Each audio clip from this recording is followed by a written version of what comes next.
Au site Kivu, l'absence des kits hygiéniques pour les femmes et les filles déplacées figure parmi les nombreux défis auxquels elles sont confrontées. Une situation préoccupante qui expose ces dernières à plusieurs maladies génitales et affecte profondément leur dignité. C'est ce qu'a fait savoir Solange Lwashiga, coordonnatrice du Caucus de femmes, une organisation engagée dans la promotion et la défense des droits de femmes. Selon elle, les kits hygiéniques ne se limitent pas uniquement aux serviettes hygiéniques. L'absence de ces bandes hygiéniques risque d'amener les jeunes filles à se débrouiller. J'ai appris qu'il y aurait des pratiques, par exemple, quelqu'un cherche quelque chose qui puisse absorber le sang, par exemple les chiffons, par exemple. Or, si on prend des choses comme les chiffons, les matériels, les matières qui fabriquent les chiffons ne sont pas compatibles avec le corps, avec les vagins.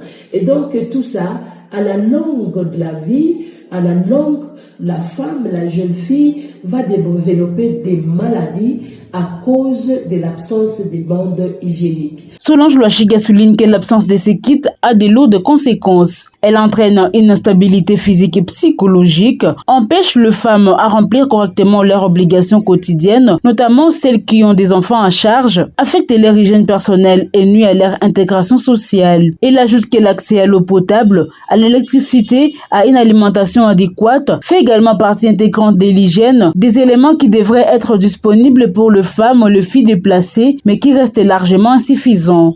Mais nous n'allons pas parler seulement des bandes hygiéniques comme les tissus, comme les serviettes, ce que nous appelons en contexte.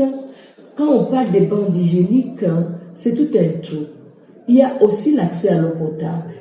Si par exemple la jeune fille a des bandes hygiéniques lavables, comme nous les constatons aujourd'hui, il y a des organisations qui vendent des bandes hygiéniques bien cousues et qui sont lavables.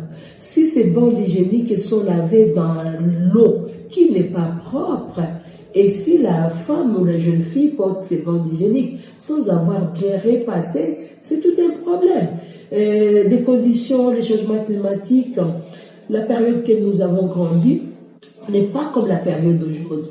Dans une ville qui accueille aujourd'hui un nombre important de femmes et de filles déplacées, Solange Lwashiga estime que la mise à disposition des bandes et des trousses hygiéniques dans les écoles, les hôpitaux et autres lieux publics est essentielle pour répondre à cette urgence. En tant qu'organisation féminine, les Caucus de femmes s'engagent chaque fois qu'une opportunité se présente à sensibiliser et éduquer les femmes, les filles sur l'hygiène menstruelle et l'importance de son accessibilité.